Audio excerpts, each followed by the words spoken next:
يا أيها الذين آمنوا اتقوا الله حق تقاته ولا تموتن إلا وأنتم مسلمون. يا أيها الناس اتقوا ربكم الذي خلقكم من نفس واحدة وخلق منها زوجها وبث منهما رجالا كثيرا ونساء واتقوا الله الذي تساءلون به والأرحام إن الله كان عليكم رقيبا. يا أيها الذين آمنوا اتقوا الله وقولوا قولا سديدا يصلح لكم أعمالكم ويغفر لكم ذنوبكم ومن يطع الله ورسوله فقد فاز فوزا عظيما. أما بعد، فإن أصدق الحديث كلام الله، وخير الهدي هدي مصطفى صلى الله عليه وسلم، وشر الأمور محدثاتها، وكل محدثة بدعة، وكل بدعة دلالة، وكل دلالة صاحبها في النار. أجارني الله وإياكم وسائر المسلمين من النار. أما بعد، فأيها الأحبة، فإن موضوع خطبتي مع حضراتكم إن شاء الله سوف يدور حول من أهم الموضوعات، ألا وهو خطر اللسان. خطر اللسان وآفاتها والأواقب التي يتعلق باللسان. فايروني بالقلوب والأسماء، فالله جل وعلا أسأل أن يجعل كل كلمة أقولها هنا خالصة لوجهه الكريم، إنه ولي ذلك والمولى. وكما أسأله جل في علاه أن يجعلكم أيها المستمعون الكرام من الذين يستمعون القول فيتبعون أحسنه، أولئك الذين هداهم الله وأولئك هم أولو الألباب. أحبتي في الله، يقول تعالى بعد أعوذ بالله من الشيطان الرجيم: ما يلفظ من قول إلا لديه رقيب عتيد. musidɓe julɓe tedduɓe ɓaawo en yettude Allah, duwano nelaɗo makko sallallahu alayhi wa sallam, kanko e ɓeygure makko e sahabaɓe makko e kala etiɗo e wonɗo e etade wongol e laawol ɓeeɗo ila yawmi alqiyama. meɗen salmina on salminagol islam, salminago yimɓe aljanna ka aljanna. yo Allah waɗu en fof meɗen haɗa koye jiyaɓe yimɓe aljanna. yewtere hannde inchallah wonnude e moɗon ɗo hannde onon ɗe geeje tedduɗe, teddirde imani e islam, teddirde imani e ihsan. haray neɗɗo kala ko teddiri so tawi hina l'islam haray o teddari. neɗɗo kala ko jasina simo wondi e l'islam haray himo teddi. imma noon ka yimɓe ɓen no gasa hara o tedda, kono si hiɗa wondi e l'islam hara hiɗa teddi ka Allah subhanahu wa ta'ala. nelaaɗo sallallahu alayhi wa sallam ɓe maaki wo aziyatul mu'min azamu inda allahi min hadmi alkabati almusharrafa. seede muɗum ɓurnaɗo tagi fo maaki wo yirbingol suudu kaaba ndun wo ko ɗum ɓuri newade ka Allah, ko mbakkatu ɗon ɓuri jasude e di goɗɗo o hoynude musidɗo makko julɗo,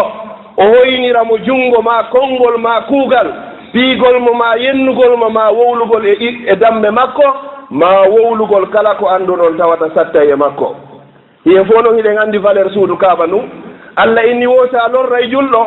wo ko ɓurma moƴƴande yaw yirbina suudu kaaba ndun, sitta ɗum ɗon e fallude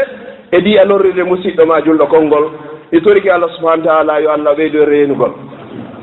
yewtere annen ko woni e yiilade ko honɗum woni bone, ko honɗum woni ko hulɓini e bone ngal ɗengal. ɗengal ngal ko huyre wotere jeyande e huyre bani adama, ko huyre wotere jeyande e ɓandu bani adama o. Allah tagi ɗum ɗo ha o gayni o soki, o ƴetti o waɗi ɗum ɗo e nder luuro. ɓay o waɗi ka nder luuro ɗum ko hunduko kon, o waɗi ñiiƴe ɗen ɗon, o faliri ɗum ɗon ɗengal ngal fiwata ngal yalta. ɓay o waɗi ñiiƴe ɗen tawi ɗum ɗon tuyyonaari hakke ko bone maggal hulwini, o waɗi toni ɗin ɓaawo ɗon kadi fiyo ɗum no gay waawu notondirde koolondira hara ɗengal ngal ngal yaltaari. ma al asafi shadidi wondude ɗum ɗo fof ɗengal ngal ngal ɓargitoto ngal yalta, ngol wowla kala ko ngal faala, ngal acca kala ko ngal faala, hara ngal wattanaari hakkil ɗum hino moƴƴi ma hino boni. neɗɗo Allah subhanahu wa ta'ala o daaliga deftere makko wo ma yalfizu min qawlin illa ladayhi raqibun atid. wo haray andudey ko ayyo bani adam kala konngol yaltungol ka hunduko maɗa andu hino wondi e maggol malaikaɓe ɗiɗo tawaɓe oya no winda kongol wow ko ɗengal ngal wowli kon si tawi koko moƴƴi, oya malaikajo o winda ɗengal ngal ko wowli kon si tawi koko boni. ɗum ɗo mare ha yawmal qiyama peesoye noon ndaare ko ngal wolno konko ko moƴƴi joom maggal daɗi ko ngol wolno konko boni joom maggal naji wal iyadu billah. يقول النبي صلى الله عليه وسلم في الحديث الذي يرويه لنا عبد الله بن عباس الرسول يوجه النداء إلى أمتي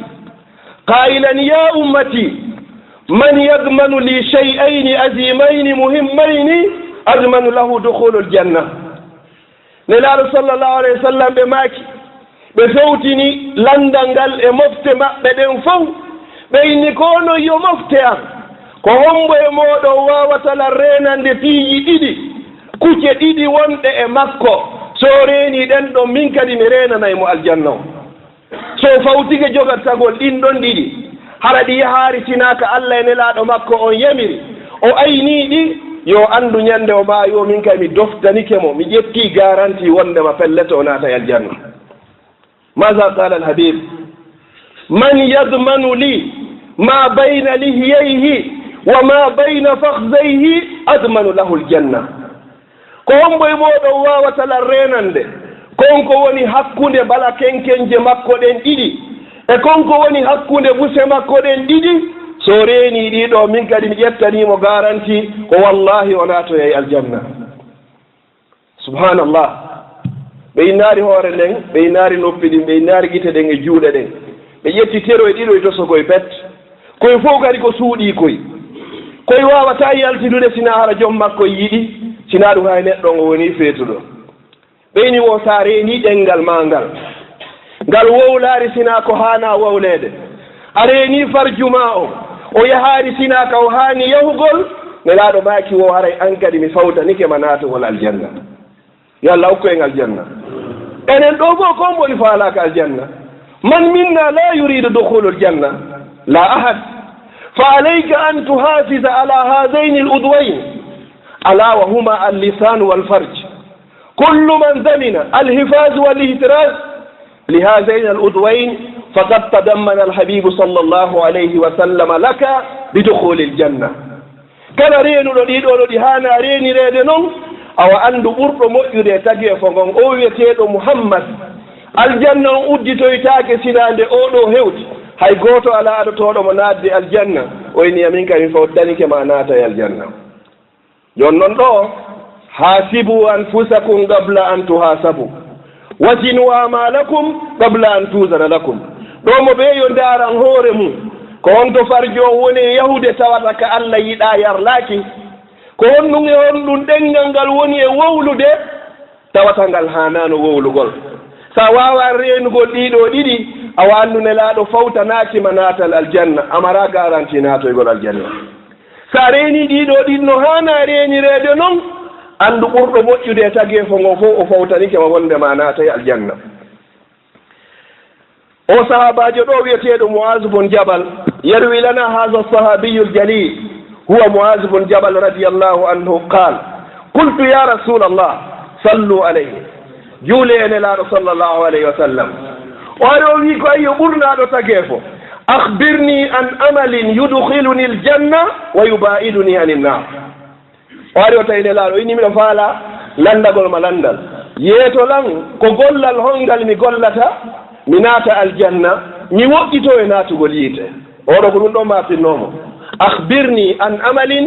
yudkhiluni aljanna wa yubaiduni anin nar. ko on ɗum mi gollata hara naado yeylan aljanna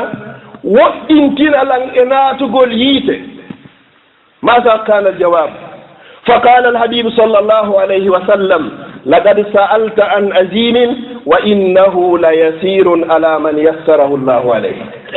الله أكبر. wo alandige ɗo fii ko mawni fiyake wo kono ɗum ɗo ko newi ɗum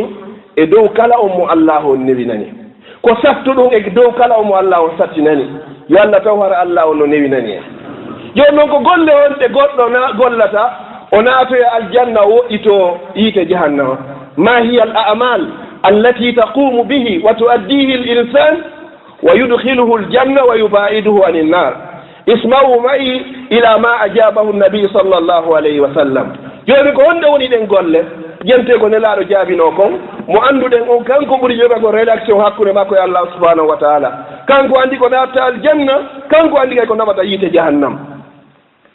nelaaɗo yeetimo piiji nayi ma piiji joyi ɓe inni awalan ta'budu llaha wala tushriku bihi shay'a ko ya rew Allah hara sirkanaari mo hay hunde dey ɗum waɗi ko aɓon ko innahu man yushrik billah faqad harrama allahu alayhi aljanna kala sirkanɗo Allah aljanna harmanima nokku goo o wi hadis goo man laqiya allaha la yushrik bihi shay'a dakhala aljanna wa man laqiyahu yushrik bihi shay'a dakhala annar aw kama qala alayhi salam kala tawoyɗo Allah toon yawɗaka Allah wonna e shirku hay e hunde o naati aljanna kala tawoyɗo Allah laakara toon haramo wondi e shirku ko fotata e gabbun zarra o felleta cikkoyɗo ka nder yiite jahannam hadis o ko imam muslim e imam boukhari yaltini hadis o mo ɓeeyo dartugolle mum ɗen ka waɗirgol yiingo ka waɗirgol fiyo wowle ka yaarugol haajuji ɗin fiya yiye ko ɗum ɗo wiyete yiingo nelaaɗo sallallah alih w sallam fewno ɓe fatoto ɓe maaki ahwafu ma akhafu alaykum ashirku l asghar qalu wa ma huwa ya rasul allah qala arriya ko ɓe fatoto ɗum ɗo ɓe sakkiti wasiyade ɓeyni komi ɓuri holande on fof oɗon mofte anden miɗo anndi o rewoyta sara musimi feƴƴi komi ɓuri on hulande kon fof ko sirku toso ko on sahabaɓe maaki ko hombo woni o yo nelaaɗo allah sallllahu alayhi wa sallam nelaaɗo maaki ko waɗirgol yiingo oɗo heɓi fatunde o waɗi haaju o waɗi ɗum ɗo o heɓi tana mi ƴetta exemple ɓurɗo waɗade on woɓɓe no arti hajju e ɗe balɗe ɗo yo allah jaɓanɓe inna heekaari ila arti mi hiwroyaakimo simi hiwroyaakimo no gasa o seytinayi an iwɗo hajji o kadi hiɗa habbi so araari o hiwrima mi iwta hajji kaarojo ara ron kala hiwrade on fof moɗon on naati ka shirku nami wowli ɗum ko nelaaɗo sallllahu alayhi wa sallam ta yaaru makka fiya hiwra ta hiwroroy goɗɗo fiyimo arti makka hara ko fiyoyo yiye toon hiwroroymo lillah si tawi ko fi allah himo iwti seteyagal fo ya semtu kono si tawi ko fiyo yiye ko shirku waɗɗa ko ɗum wiyete yiingo an kadi sa habbike goɗɗo kala mo a yiya ɗum ɗon battini ka ɓerdema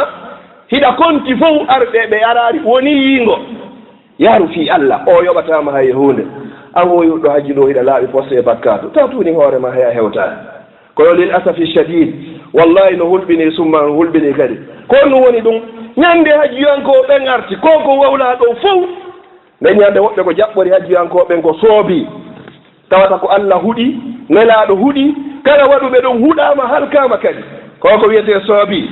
aɗino wadde ɗum on ko wo wiyeteɗo qarun alayhi lanatullah allah halkuno mo inna qaruna kana min qawmi musa fa baqa alayhi ko jiyanoɗo e fanni annabi moussa o ɓewi tun allah halkimo wofa kasafna bihi wa bidarihi l ard min mutinimo kanko e biyenji makko e galleji makko fof e kala jawdi ko jogino sabu ngol waɗugol soobi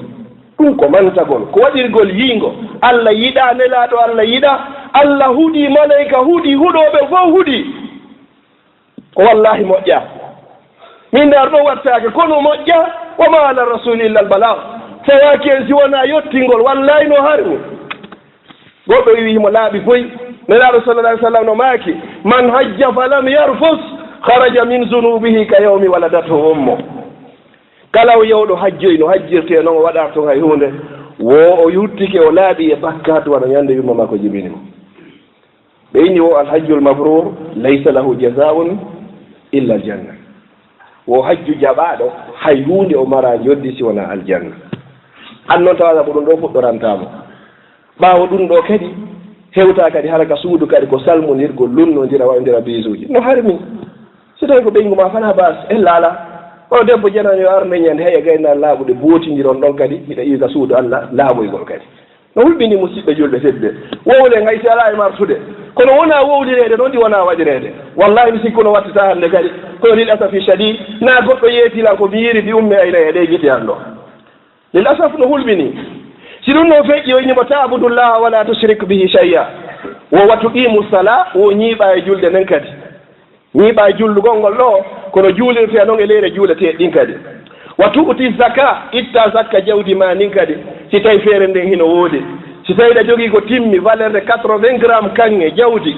ɗum ɗo woni hitande e juuɗe ma yaltina ɗum ɗon ndaaraamo yeru mbuuɗɗi jogiɗaa ɗin fof e biyenji ko jogiɗaa kon fof calcula ko jelu hawrata ko soodirɗaa kon divisa ɗum noon par 40 kala ko yalti noon ko ɗum ɗon woni zakka itta ɗum ɗon jonna miskinɓe Allah ɓe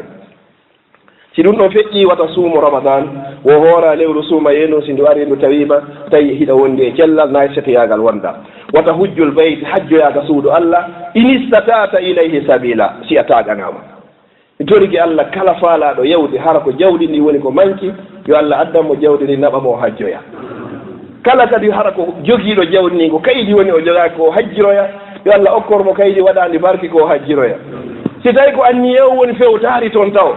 yo Allah yiilu anniye makko on feƴƴina fewtinamo ka moƴƴi toon fi honno kala mo ɓernde mum jiñaari fi hajjoygol yo anndu ɓernde makko ne fewtaari ko moƴƴi taw ko wallahi summa wallahi enen ɓe tooliɓe noon Europe ɗo mawɗo e payko debbo e gorko kala jogiiɗo suudu ka meeɗen 2 chambres e salon ko ɓuri fande ko ma 3 chambres e salon sa maayi e hajjoyaari Allah ñaawoyte kala jogiiɗo suudu ka meeɗen o jooɗiiɗo haa jawdi ndi lanni ma haa o maayi o hajjoyaari Allah ñaawo yawmal qiyama fii honno 3000 € wata darnde suudu ka meeɗen nde ɗa gayna darnugol suudu hara en anndi e hewtoy ko honto hewtoyte Allah lallitoytaako ma ko honno hanno darna suudugoy o lallitoytaako ma ko honno hanno sooda otowalgoy ko o lallitoytoma ko fii tugaare l'islam ɗen jowi si tawino ndi jawɗo fof heɗike tawi a hanndindina ndiɗo e hoorema a hanndindira ndiɗo e Allah ko hanndindinɗa ndi jawdi ma ɗo ko e aduna ko ɗum won jettugol acci aduna hande ko mo yehi vacance ɗo ka suudu mo wonoy toon hitande la immoɗa ɗo no yaha makka ɗo hara laaɓi e bakkat fof woni négatif wona ñande jibinaɗa añana ɗum ɗo hoorema an a yiiɗa hoore ma ɓoy an sa salike okkorde goɗɗo mbuuɗi wata o seyki par ce que ko a añanɗo mo añani hoore mum okkorta goɗɗo faaqidu chey la yuuti neɗɗo mo mara hunde wata okkorde goɗɗo añani hoore ma yowgol juuloya waktu gooto ka suudu Allah hormanteenu ka suudu kaaba no foto waktuuji guluuje temedere inna a faalaka ɗum a añani hoore ma yowgol hiwroyo ɓurɗo moƴƴude e tageefo ngon ɗum ko wiyeteeɗo Muhammad yiyaka o waali a añani hoore ma annabaɓe fof ɓe guluuje temedere e nooga e les 124 000 annabaɓe nulaaɓe si ɓewɓe fof ɓe feƴƴi ko ɓuri moƴƴude ko Aboubacar a añi yawgol juuroyo oɗo a añi juuroyagol Umarul Farouk mo nelaaɗo sallallahu alayhi wa sallam makuno si annabajo no artayno ɓaawo an wo ko Umar wo si gooto no luttayno ila yawmil qiyama ko danko ka diina wo ko Umar o wiɗanga ɓeeto naaki e yiwgol ɓe a añi yahugol juuroyo ɓuri guluuje temedere sahabaɓe ka wattina ɗum ko baƙi innanga faalaka yiwde ɓe inna hiɗa mari jawdi wallahi fu samara ndi jawdi ma ndi nafatama ndi hay hunde ndi nafatama sina hasiboygol ma yawmal qiyama mo ɓe mon noon noon anndi ko mari e compte mum mawɓe men yo Allah yaafo ɓe yo Allah yaafo mawɓe Fuuta Jallo seppaynoɓe duuɓi jeɗɗi fi yawgol makka hara ɗon goɗɗo darato hannde o yenna ɓe wayna ɓen ɓe janngaɓe anndano diina ɓe annda sunna an jooɗagol ɗo a wiya tumboɗo leeri leer tati ara tifoyke makka aron ko wadde ɗum hiɗa jogii feere nden mawɓen duuɓi jeɗɗi ɓeyna ɓe tottoyey farilla Allah ɓe yeeya dingira maɓɓe on fab ɓeyna ko ɓe ɓe yaha makka an ƴetta mbuɗɗin jottoɗa hoore majji darna suudu kaarola duplex ley e ɓaawo fof foppuno lappa kaaro hara anndaka makka hikkori si ndarama table o ɗo fii Allah ɗo ka yoɓete 10 € 20 € lewo ɗo indema ala to innanda yiɗi hoorema wallahi yiɗa hoorema an sa okkorari goɗɗo wata o seytini neɗɗo añanɗo ɓurama an ko añanɗo mo añani hoore mum ɗiɗanta goɗɗo kala yiɗɗo hoore mum ko makka o yahata ngare jafaɓe ndo si hewtini o yehi fof no momo o yaha enen naajiyana falle ko haanu no hitande ɓe hitande hara fani noon naɓay ɗo temedere moyen jiɗi no woodi calcule mu ɓeyɗo mu maafi ko honno heɓirta suudu awɗo yeyi e ndu a naɓoray ndu laakara ko hajju ma naɓorta laakara wallahi ko hajju naɓorta na ndu suudu ma naɓorta ndu ko piiroytendu ɓaawo ma kadi fii naadoygol nder toon ko naaɗi o mo darni cuuɗi anndaka makka hikkori ko kara han Allah eltiroyta nden ɓeyngure fiyoɓe waɗu ndin jawdi ma ndi añannoɗa hoore ma añanɗa Allah fiyoɓe waɗoy nin ka moƴƴi ko kara han wawata woniroyde fiyon ɗum ane anoɓe hoore laawol ka hanano wonede ɗon musidɓe juɓɓe tedduɓe yiɗanen hoore men yiɗen hoore men ko makka julɗo hani waɗoygol vacance si vacance yewti miɗo yahde mi laaɓoya e bakkake ko faggitiɗa e nden hitande mo fof yaha lootoyoɗa e mum ha laaɓa pos fewɓe ɗo umra suuma yeɗo yarete ɗo wonde hay 1500 euros woɗɗo jogiiɓe ɗo otoje hitande ko ɓe yoɓanta taxe de roulage ɗum ko 700 800 hara ɓe wakkili ɗum ɗon hiɓe ŋerimitoɗo ñande ɓe hiɓe yenna facture kono ɓe yennata facture yarɗo o makka anga yiɗa hoore ma musidɗo julɗo tedduɗo 1500 euros yahaka juulirde nelaɗo sallllahu alih w sallam yaha makkatal mukarrama wona ɗon jonte ɗiɗi hara ko wonɗa ɗo wo koye nder dewal ɓe inni wo kala waɗɗo wo umratun fi ramadan nane hadis nelaɗon umratun fi ramadan ta'dilu hajjatun mayi kala waɗoyɗo umra e nder lewru suumaye baraji makko ɗon hino fota wa aboubacar e oumar hajjituno ɓen e ammin mouhammadou sallllahu alayhi wa sallam allah arsikanima yiwgol nelaɗo allah arsikanima yon hajjitu allah arsikanima yon waddu umra kono nelaɗo no andituno fi meɗen wo wawata yeyka suumaye a waɗoyi umra baraji ma no fotawa ɓeɗo min hajjitunoɓe e amɓen ta musidɗo jullo añanayi ɗum ɗo hoorema kadi hay si tawi a ko nde wootere hay nde wootere añana ɗum ɗo hoorema no woodi woɓɓe ɗo ɓe yimmi ke ɓe yehi ɗo amérique voyage ji kontatako ɓe yimmi ke ɓe yehi lakine voyage ji kontatako hiɓe jogii ɗo otoje kontatako duplex ɗi fof gayni he musidɗo jullo andi to kori ñande goo weetay hara weetaki ƴettu hoore ma yaara makka kadi wootere nde wootere yiyoya ko woni ton kon aduna allah on fof hay coupe du monde on a yiyata ka ɓuri 1 million e goɗɗum moɓodirta si wona makka fi hon ɗum ɓen ɗon fof ko nari ɓe ɗon kon an a calculari min kadi mi yewmiya ɗum ɗon andi mayɗo makka tum mama e madina hara heeɓi garanti nelaɗo tefanoyte a yelota ko si faɗi piiji ɗo fottoygol ɗon e million ji yimɓe waktu goto waktuji guluji temedere goɗɗo wuuray ɗo duuɓi 50 so heɓa ɗum hiɗa mari garanti a heɓa 50 ɗum ɗo fof añani hoore ma ndi jawdi ma ko honɗum ndi nafu ma wallahi hay hunde nde nafayi ma summa qala alhabibu sallllahu alayhi wa sallam ala adulluka ala abwabi l khayr ene a accatami yeeso ma noon fi dambuɗe moƴƴereji ɗin fof an ko landinoɗa ko ɗum ɗa kon tun mi yeesoma goɗɗum ko kadi harana ko wowɗa ɗo fa qala alhabibu sallllahu alayhi wa sallam assawmu junna wassadaqatu tutfi'u lkhatiya kama tutfi'u lma annar wo sadaka no korkata o wo ko heedoɗe hakkude ma an e yiite ngen sa woni neɗɗo hoorowo korka ka wonoyey hakkude ma an e yiite ngen a naato e tangue nelaɗo sallah alih sallam ɓe maaki man sama yawman fi sabilillah ba'ada allahu wajhahu bi dhalika alyawmi 70 kharifa sa hoori ñallal goota ina ko fi allah mi hooriri ngal ɗo wo allah woɗɗintinoyde e naatugol yiite jahannama emɓere ka yaarete settoji ko ɗum woni duuɓi 90 ñallal gootal sa heeɓi balɗe ɗiɗi sa heeɓi balɗe tati sa heeɓi balɗe nayyi lewru ɓe a heeɓi balɗe tati fama baluka ya ahi haray goɗɗum sikkuɗa haray compte ma on o heewi hara na ko o heewino ɗo mbuuɗi harmude e dagiɗi hara na ɗum o heewini ko moƴƴi ñande mayɗa wo ko ɗum ɗo hay ka wattinoyaɗa wo hannde kayɗa mari ka tawoya allah kono so tawi haray hinano ɗo wallahi ko inna lillahi wa inna ilayhi rajiun woɓɓe goo hino toon siɓe maayi mobilisation on ɗuuɗay ɗo moɓe ɓe juule la yusmin wala yuhni woɓɓe si juulama toon ko juuluɓe woni ko duwani hoore mum si goɗɗo annda laawol juulirde haa o maayi juulugol mo juulata no hoore mon ɗum ko fiyu ndaaruno a juulaari haa a juulama ɗum la nafata hay e hunde hunaka min annas la yatuna almasajida li yusallu walakin li yusalla alayhim nde ɓe yewtika juulirde o ko inete a wara fuure on arde fof jentoɓe juuleya nafata musidɗo goɗɗo ha hande o yitata sadaka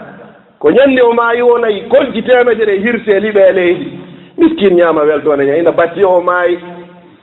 ko ɗum woni ma batti o maayi par ce que si o maayaro kala ɗiɗo ñamatanoke ittari sadaka ko ɓeyde alhamdulillah batti o maayi ko ɗum waɗi si tawi ka meɗen hino satti ha accingol hirsugol ngol ɗo satti moƴƴa sikkinɓe ɓen hino anndi ñande ɗum ɗon acca maayede wara ala ka ɓe heɓira ko ɗum ɗo woni ko sattine kon karamo koɓe no wakkili jasahumullahu hayran o kono kara han battinirta yon ɗum marɓe ɓe gittata yon noon ñande ɓe maayi oɓe kadi welto ɓeyna he oɗo maayeɗo ronkamo hibbande ƴiiƴan ko entere maɓɓe on ɓe ɗayi na bindi ko wowli ɗo wo ko wowli ɗon ɓe jaɓata bindi ɗi golla par ce que ɓe heɓano fewndo ya wuuri so maayi kadi o acci ɓe ñaama jono ɓeyni o ittugol sadaka wono montira bakkatu no ɗanninira bakkatu mo faggitiɗa wono annduɗa noon si yiite huɓɓama ɗo a ƴetti ndiyan a hibbi e muɗum no yiite ngel ɗanorta noon ko noon kadi sa itti sadaka ko noon kay laɓɓinira e ma e bakkatu o ɓey ndaar ko sadaka on ko honno ittirta ñande be ñande ma min yawmin illa wa fihi malakani ñande weeti be weeti malakaɓe ɗiɗo hino ɗon yaqulu ahaduhuma allahumma ati munfigan khalafa wa yaqulu l akhar allahumma ati mumsika talafa ñande weeti wo weeti allah yimmina e malakaɓe ɗiɗo o inna allah mi torikema lontinan kala o ittowo sadaka lontinanmo allah inna mi jaɓi o itta e to mi lontinananmo o malaikaji o inna allah mi torikema kala o mo ittata sadaka perdinmo ko fattiri woni ko wara e ma ko ardayɗa yaraɗa ardayɗa yaraɗa a naɓataɗi fi sabilillah si naɓa fi sabilillah a daariyata yimɓe fof daarima ettoɗa ha señdia boɗeji ɗi ƴetta waɗana hoorema ko ɗi waɗanɗa hoorema wa ma tugaddimu ko li anfusikum na waɗa kala ko ardanɗo hooremo tawnano mbuɗɗin fof 100 euros 500 euros 200 euros fof 10 euros 20 euros fof wiɗa min mi handa e ɗi min mi handa e ɗi min komi handi ko koye boɗe hoyɗo ƴetta koye ina allah maranan koye boɗe hoyɗo ha ñande mi tawoyma ko ɗum woni mana o par ce que wa ma tugaddimu li anfusikum min hayrin tajiduhu inda allah a tawoyey toon ka allah na boɗe hoy koye tawoyɗa ko koye tawoyta toon kadi a jonni boɗe hoy koye a tawoyta e hunde sina kankoye sa bonnino 20 euros ko ɗum kay woni ko tawoyta toon ko ni tigi tigi on miracle ala lakara seede muɗum si min abdallah mi woni Europe ɗo duuɓi sappo duuɓi noogay min haɓani mbuuɗi yoɓe darnanan suudu o sikkami jippoyɗo joni ka aéroport ɓe no naata e o villa ɗo wallahi ɗum watta ɗum ko sama kala noon si ɗum ɗon feƴƴi o inni honnum kadi wowa salatu rajuli billayl wannasu qiyamun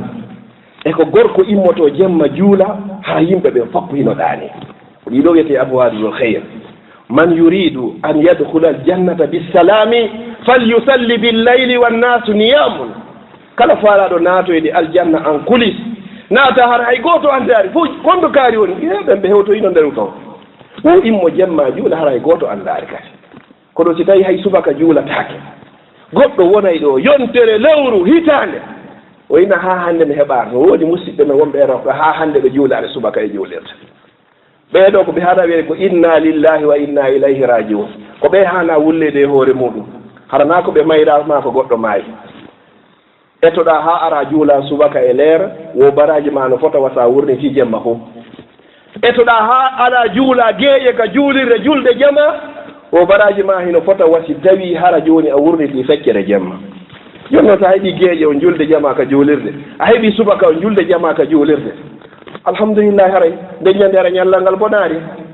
ela sallallah alih w sallam ɓe maakino wo asqalu salatin ala almunafiqin woko salatu soboy wa salatu l'isha julde ɓurde sapperde naafigi en fof yaafo ɗon ko noon nelaɗo sallah sallam woni ko maakiri woko julde subaka e julde geeƴe naafigi wata julde ɗiɗo ɗiɗi hay so juuli konde wotere feti fillitotaako jon noon daari calcule ni hoorema an dugi hoorema hassiba ɗon hoorema ko laabi joni heɓata subaka e nder yontere ko laabi joni heɓata geeƴe julde jama ka juulirde calcule na ɗon hoorema ande ko tawoyta yawmal qiyama si ɗum noon feƴƴi on senelaɗo sallllahu alayhi wa sallam summa tala qawlahu taala tatajafa junubuhum anil madaji yad'una rabbahum khawfan wa tama'a wa mimma razaqnahum yunfiqun woni no woɗɗito ɓalli maɓɓe ɗin e lelanɗe e waalagol woni ɓe nodda joomi maɓɓe khawfan ka hulgol yiite jahannam wa tama'an e ka tañƴinagol heɓugol onno aljanna o wa mimma razaqnahum yunfiqun yoga e kadi koɓen arsiki ɓe kon hiɓe sakko ɓe itta fi sabilillah nda rewya sahabajo e nder madinatul munawwar wondi aya on tippino lan tanalu lbirra hatta tunfigu mimma tuhibbun on heɓata ko ko wiyete bir aljanna yi ɓurgi towde ngin ara ko ange nelaɗo wonoyta kawtal an e allah wonoyta kawtal hara arsi allah on hino ɗo hiɗa ley ɗo a heɓata ɗum sina tuma nde ɓokkuɗa ko ɓurɗa yiɗude kon ko innete ɗin jikkeji ɗin on sahabajo ɗon kanko wayni fewndo ala hay hunde komi ɓuuri e yiɗude komi ɓuuri e marde ko ɓuuri yittude an ɓuuri o zarde ngan ɗo mi waɗi o ɗo fi sabilillah komi tawoya yawmal qiyama hande hon to woni himo ko allah winomo wone e ɗon ko ɗon fewndo woni ko hoɗi a faalaka hoɗi doygole o o nana yimɓe no doyo allah moɓidiro en ene laaɗo e sahaba en aboubacar e oumar ɗum ko très simple no moɓidiroga a waɗay ko ɓe wanno ko fiyon wona e nokku ngotu haray gasi few o sahabajo ɗo ɓay wari ka nder jardin tawi o ƴetti o décision ɗo o hunike jardin o nelaɗo sallllahu alayhi wa sallam o ari o tawi ɓiɗɗo makko on hino maɗɗi tamarore ko ni o jogori hunnduko mo ini tuttuyo baaba oɗo ila hannde hina en jeymo en waɗa ni oɗo allah fi ko tawa e janngo ha ɓay ɓiɗɗo no neya leydi l'islam no feewi ɓiɗɗo on tutti welti woni baaba waɗa ni en ka bonata toon yo allah hokku en sifa ɓe ɓiɓɓe ɗoftiɓe ɗo arana ɓiɗɗo seerayɗo be mum fi cpas ɓiɗɗo seerayɗo be mum ko ɓe mi hetta kartal ngal inna lillahi wa inna ilaihi rajiun enen hewti nokku goo ɓiɗɗo hannoɗo yaltugol yaha yango tampa ina baaba wona ka suudu ga fawtoɗa a tampi fiyan hani jandi hande kadi fawta noon ñaama dinƴe ko golluɗa kon ɗum ko min hande kadi kono o koyo babajo yaltirno yaltirayno noon ado heɓudemo yeru konko heɓoto ɗon kadi e ballal ka heɓori ono tagi ma no harmi ko allah andi ɗum hara ko ɗin kadi o seerata ɓen makko o piyamo o wullito hoore makko ko ɓe ɗin kadi hetto oɗo kayna no ɗofti ɓen mum o ko ndu rewante allah allah no innato nela sallam no maaki afwan rida rabbi fi ridal walidayni o weltingol allah no weltingol nene e baaba goɗɗo hara ɓen makko e nene makko no cikkanimo ha hewti ga dade ɗo hara hiɓe bimbe kiikiɗe jemma ñawno imo boota leyɗe mo juulato inna kanka emo wakkili la yusmin wala yuhni min joo ɗum hay hunde nafatama wallahi hay hunde nafatama yo toro allah subahana taala yo allah hokku e mbattane moƴƴo summa qala alhabibu sallllahu alayhi wa sallam ala ukhbiruka bi malaki zalika kullih قلت بلى يا رسول الله فأخذ بلسانه وقال كف عليك هذا قلت يا رسول الله أئنا لمؤاخذون بما نتكلم به قال سكلتك أمك يا معاذ وهل يكب الناس في النار على وجوههم إلا حصائد ألسنتهم أنزل الله صلى الله عليه وسلم ماكي إني أجتا ميتو ما كدي كبري موندي دندو كون فو أنزل الله ماكي wo jogi to ngal dengal ma jogi to ngal on say moiso wi ko yo nelaɗo allah ene men nanguitiroyde saabu koko men woni e wowlude on say nelaɗo sallah sallam maaki wo an kadi emba yumma ma perdima wo ala hay e hunde ko yimɓe ɓe suƴƴitiroyte ka nder yiite jahannam illa hasaida alsinatihim sina konko ɗenɗe maɓɓe ɗen soñi tooti ala ko ɓurata naadude yiite jahannama ɓuri ngal ɗengal e o farju ala ko ɓurata naadude aljanna ɓuri kolon allah e moƴƴugol jikku وأثقل شيء في ميزان العبد يوم القيامة تقوى الله عز وجل وحسن الخلق نلا رسول الله صلى الله عليه وسلم ما كي أقربكم مني مجلسا يوم القيامة أحسنكم أخلاقا وفوق رفض بعد يعني لهم يوم القيامة سميوني دو وانا دو كون برد مؤيد من جيكو كبرة تنادو دي الجنة فوق كبرة كلون الله كبرة تنادو دي الجنة فوق مؤيد جيكو كبرة سؤي تويد جماعة نريد جهنم woko sabu ɗeɗen ɗe miɗo toro allah subahana taala yo allah wawno renugol ɗeɗen ɗe aqulu qawli hadha wa astaghfirullah li wa lakum fastaghfiruh innahu huwa alghafuru rahim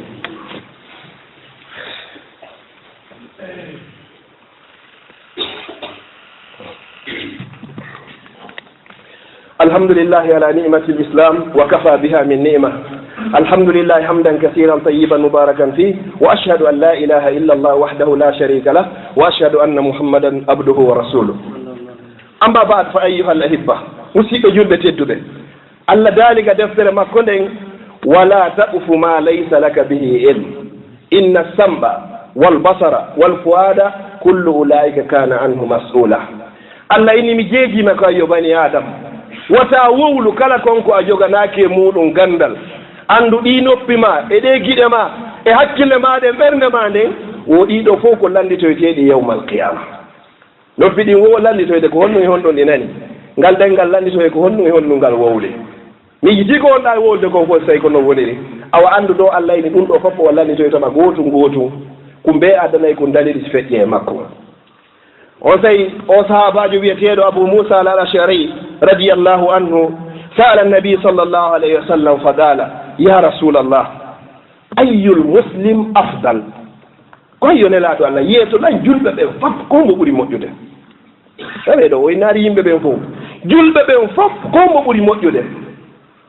fa ajaba annabi sallllahu alayhi wa sallam man salima almuslimuna min lisanihi wa yadi julɓe ɓen fof simoɓindirama haray ko ɓuuri e moƴƴude ko mo julɓe ɓen daɗi bone ngal ɗengal makko e bone ngo jungo makko oɗo no ɓuri men fof meɗen moƴƴugo namo inneten kino moƴƴi o si yimɓe innima kaari no moƴƴi ndaaru on innuɗoma hiɗa moƴƴi est ce que on no andi moƴƴuɗo si goɗɗo kadi innima hiɗa boni ndaari on innuɗoma hiɗa boni est ce que on no andi bonɗo woɗo woodi woɓe ɓe annda hay bonɓe sa yi goɗɗo yenni julɗo aybini julɗo biyi julɗo wari julɗo o tigi tigi o annda ade moƴƴo sa yi goɗɗo manti keefeero e hoore julɗo o annda ko wiyete ko moƴƴo simo annduno ko moƴƴo al islamu ya'lu wala yu'la alayhi l'islam toujours ko dow wonata wata wonde leydi joni ko homo ɓuri moƴƴude meɗen fof ko on tawata o lorrita yimɓe ɓe ngal ɗengal makko o lorritaɓe kadi ngo junngo makko oɗo ɓuri moƴƴude meɗen yo Allah taw haɗa ko eɗen ɓuri e moƴƴude summa qala alhabibu sallllahu alayhi wa sallam inna al abda la yatakallamu bilkalima ma yatabayyanu fiha ay la yufakkiru fiha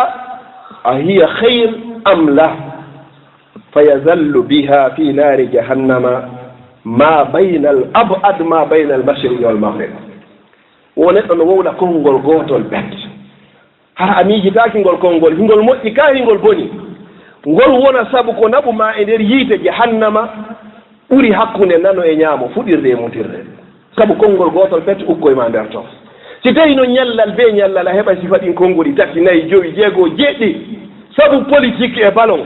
e ñaamugol debbeeli yimɓe ñowugol yimɓe wowla ko ɓe wondi e ko ɓe wonda hara susta fillitade e tawne maɓɓe tawi ñande ɓe heɓa ɗum ɗo tati nayyi joyi hara ya woɓɓi tigi aljanna ɓaɗoyke yiite jahannama tawi heeɓi ɗum ɗo ñande ɓe ñande hakkunde baynal mashriqi wal maghrib wonɗa woɗɗitorde aljanna ɓaɗo yiite jahannam yo Allah dande a mayde ɗum ɗo hara tubare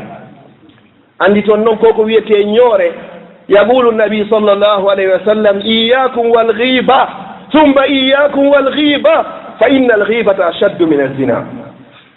o mi rentini on yande koko wiyete ñoore mi rentini on koko wiyete ñoore hooti kadi mi rentini on koko wiyete ñoore ande bakkatu ñoore no hulɓini ka Allah ɓuri bakkatu jeeno fi honno sa immike fi tuubugol fi ñoore a tawi ɗum no satti ya yomi yawɗo yomi tawama minna ko kay yo kaalijo Boubacar ñande goo mi wowlima ɗum ɗo mi bonni inde ma fiyo yimɓe añe mi wowli ɗum ɗo fi yiɗnoɓe ma fof yo añe añunoɓe ma fof yo ɓurte añude ko ɗum mi wowlino ɗum ɗo hara oɗo anda o woña o hibba sa yiya tuuba e ɗum ɗo laɓɓina a yahay tawamo qiritoɗa ko wannoɗa kon fof ko miijaniɗamo kon fof ko heɓuno kon fof e ellaji fopp ƴetta liɓita e hoore ma ɓe yimɓe hoolinoɓe mo hutimo hande ga hara ko on ɓe hutotoɓe hoolomo kon say ɗo si tuubu wiyema on timma ko ɗum wiyete ñoore ayuhibbu ahadukum an yakula lahma akhihi mayta fakarihtumu wattaqullah inna allaha tawwabu rahim wo kon noon ko jaɓo tuubuɓe ko yurmeteɗo kadi nelaɗo sallllahu alayhi wa sallam ɓay ɗum ɗo feƴƴi fa jaa sahabiyu ljalil sufyan bne abdillah fa qala ya rasulallah ma akhwaf ma takhafu alayya ene nelaɗo mi faala landanima fi am min kam mi woni ɗo ko honɗum ɓurɗalam hulande on say fa akhada annabi sallllahu alayhi wa sallam bi lisani nafsihi fa qal kuffa alayka haha yaɗo maki ko ɓurma hulande ko fof nelaɗo joggiti ɗengal maɓɓe ngal ɓeyne yiilan jogito kun ɗo kun kuccu wiyete kun ɗengal sa jogitiki kun ɗo hara yan ko aade moƴƴo kono si a acciti kun ɗo kun suƴƴitoyema e nder yiite jahannam o sahabajo ɗo o feƴƴi o wiyeteɗo ɗo kay uqbat ibnu amir amma hada sahabiyu ljalil fa sala nabi sallllahu alih w sallam inchallah ahtimu khutbati bi hada alhadis oɗo o ari o landi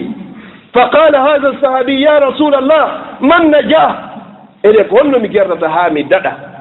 honno mi gerdata mi daɗa ko ayyo nelaɗo Allah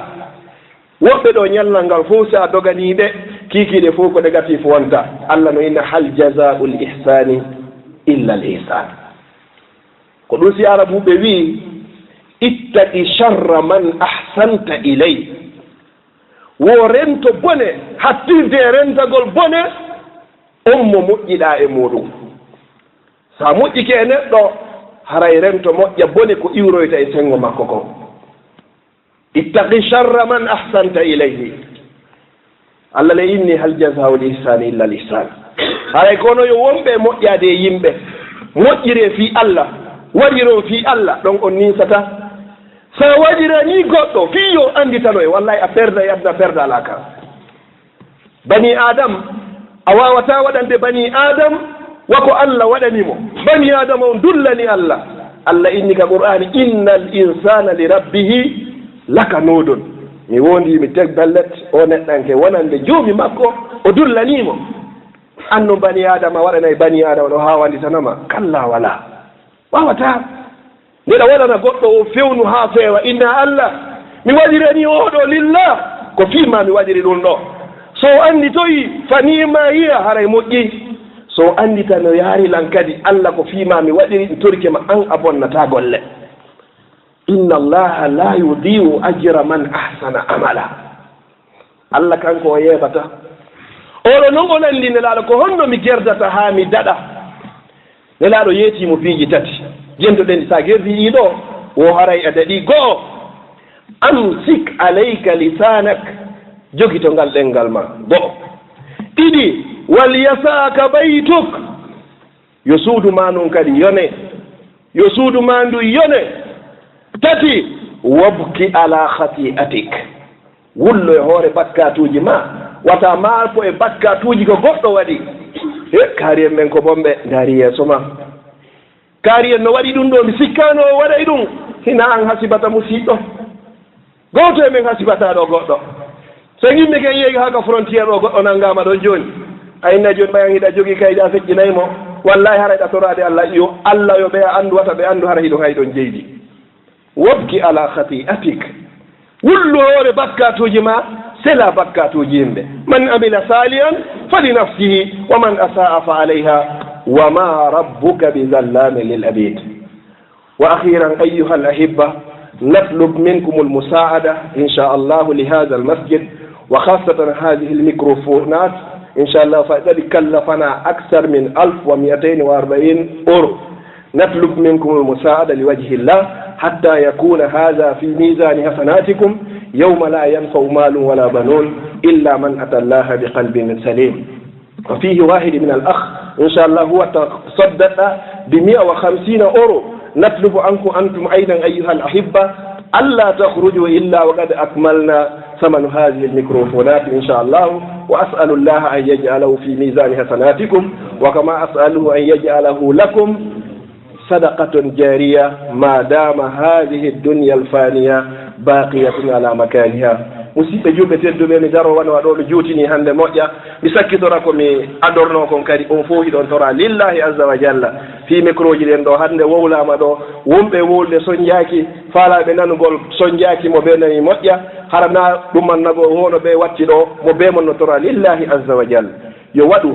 fiyen heɓu cogguɗiɗo inchallah wonana o sadakatun jariya sadaka ilayɗo hara fodde ɗiɗo hiɗi wowlde nder ɗo woltake e majji sina ko Allah yiɗi yarli haray musidɗo meɗen goto ɗon arabuji o jonilan ɗo 150 euros haray fi majji inchallah yo toro oɗon kadi nde ɗe hiɗe yalta ɗo hara coggu majji timmi mi torki Allah subhanahu wa taala yewɓe hajjuɓe yo Allah jaɓanɓe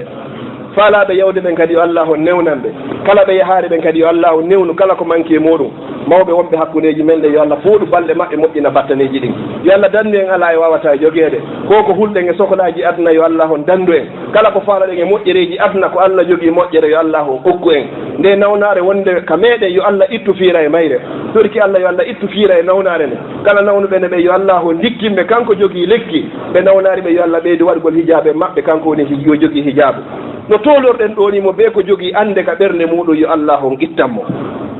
en acciti golleji men en ari ka suudu Allah fi tottugol farilla makko yo Allah wonu e haajuji men keneji e gundoji mi torki Allah enen ɓe wonɓe ɗo fof kala mo mawɗo mum faati yo Allah waɗu firdawsila ala werde makko kala wonɗo ɗo mawɗo makko no lutti e hoore gurna yo Allah fooɗu balɗe makko moƴƴina battane ɗen enen ɓe wonɓe ɗo fof kala jogiiɗo zurriya yo Allah wurnamo waɗa barki kala mo jogaa kadi yo Allah okkormo ko wuuri waɗa barki kala jogiiɗo jangɗe ɓuttu ka ɓeygure muɗum yo Allah on duumi kala jogiiɗo ɗon sohla e ande e soñdia yo Allah on ittu mi torki Allah subahana taala yen neeɓu moɓodirde hara koye hoore peewal yo Allah yen neeɓu moɓodirde hara koye hoore jokkere enɗam wata Allah liɓi ko sendata hakkudeji meɗen mi torki Allah yo Allah waɗi golleji men ni fo hara ko fi Allah waɗi ko gollirɗen yo Allah dandu en gollugol ha gayna ninsa yo Allah dandu en gollirgol yiingo yo Allah dandu en gollirgol fiye yiyane mi torki Allah yo Allah yiyane wata bani adama yiyane rabbana atina min ladunka rahma wa hayyi lana min amrina rashada allahumma la tufarrig hadha al-jamb illa bi dhanbi maghfur وسعي مشكور وعمل متقبل مبرور. وصلى الله وسلم وبارك وعزم وكرم على نبينا محمد وعلى آله وصحبه وسلم تسليما كثيرا. سبحان ربك رب العزة عما يصفون وسلام على المرسلين والحمد لله رب العالمين. وقوموا إلى صلاتكم.